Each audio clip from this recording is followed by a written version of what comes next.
Sa kuha ng CCTV video, naglalaro ang 2 taong gulang na ito gamit ang paborito niyang camping chair, habang ang kanyang ama abala sa pagpapakain ng aso. Nang ilang minuto pa,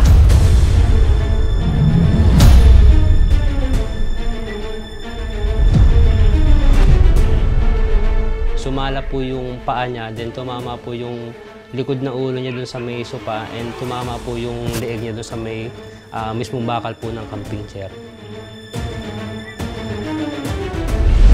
Actually, nakakatakot siya pagkalaglag ng bata dun sa video. kumusta na ang bata sa video? Ano nga ba ang dapat gawin sa mga insidenteng tulad nito? At papaano ito maiiwasan? Abangan mamaya! Ayon sa ama ng bata na si Nino, hanggat maari, hindi raw nila iniiwang mag-isa ang anak, lalo na kapag naglalaro. Hindi na po iniiwanan mag-isa yung bata kasi nangyari po kasi yung aksidente na yon is wala po talaga siyang kasama. So ngayon ang ginagawa po namin, saan po ako po may gagawin, misis ko muna maiwan or yung anak kong panganay. Madalas naman daw kasi nakaupo lamang ito sa paborito niyang camping chair. Hilig po talaga niyang gamitin niya kahit po nandito sa loob lang ng bahay, panonood ng TV. Siguro po kasi komportable siya dun sa paggamit nun. Pero nang minsang magpakain lang daw siya ng aso, Kumuha po ako ng pagkain ng aso.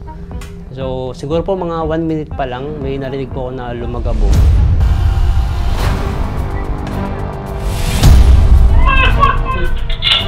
laking gulat ni Nino nang marinig na umiiyak ang anak.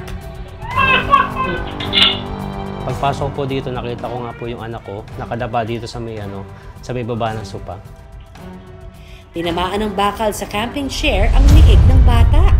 Tinuro niya agad yung sa may bandang leeg niya. Then tinuro niya sa akin yung camping chair, yung bakal ng camping chair. Binuot ko agad siya at pinakalma and pinainom ng tubig. Ayon sa pediatrician na si Dr. Mary Grace Galarido, mabuti na lamang daw at hindi tuluyang natusok ang leeg ng bata. Posible raw kasi magkaroon ng pagdurugo kung tamaan ang ugat o blood vessels nito at magkaroon ng problema sa paghinga ng bata. Mga bata, hindi sila talaga pwedeng maiwan mag-isa. Pwede rin silang malaglag, mauntog, madulas, and pwede rin silang maaksidente. Sa ganitong mga sitwasyon, importante raw na maging kalmado gaya ng ginawa ni Nino. Ang unang gagawin is check for consciousness. So, i-check kung gising ba yung bata or nawalan ba siya ng malay. So, i-check yung mga specific part ng body na tumama. So, i-check kung may sugat, may bukol, o kaya naman may mga bleeding.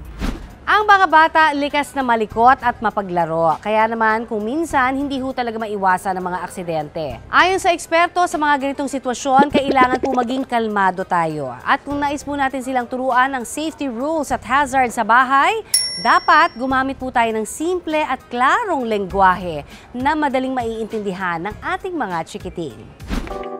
Paalala pa ng doktor, hindi man natin sila mababantayan ng 24/7, importanteng turuan sila ng mga dapat gawin para maging ligtas. Kailangan tuturuan din natin sila, sasabihan natin sila ng mga hindi nila pwedeng gawin para alam din nila kung ano yung pwedeng lang iwasan. Ang susi para safe ang ating mga anak, gawing child-proof ang bahay. Make sure yung bahay niyo po ay naka-child-proof. Make sure yung mga outlets, yung mga electrical outlets natin may covers. Ang matatalim na bagay raw gaya ng utensils, ilagay sa lugar na hindi nila maaabot. Yung mga sides ng table, mga sides ng cabinets, kung ito ay ka-level or ka-height ng mga bata. Mayroon kasi mga nabibili yung mga rubber sa mga edge na inilalagay or mga foam stove. Make sure na hindi rin nila ito maaabot. So hindi na po siya pinapagamit ngayon sa bata kasi nakakatakot din po na baka maulit na naman yung nangyari sa kanya o baka mas malala pa yung mangyari kung hindi po namin itatago yung camping chair po. Nagsilbing aral na rin daw ito para kina Nino. Alam naman natin pag ganyang edad pa, hindi pa masyado siya nakakaintindi rin o nauunawa yung sinasabi natin. So, ang ginagawa na lang po namin is bawat pong ginagalaw niya ngayon o kumbaga kung naglalakad-lakad siya o nag-iikot-ikot siya, kailangan po talaga ng mga anak natin ng may sumusubaybay sa kanila.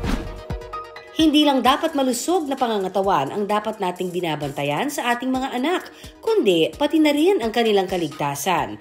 Kaya't importanteng masubaybayan sila ng wasto para maiiwas natin sila sa peligro.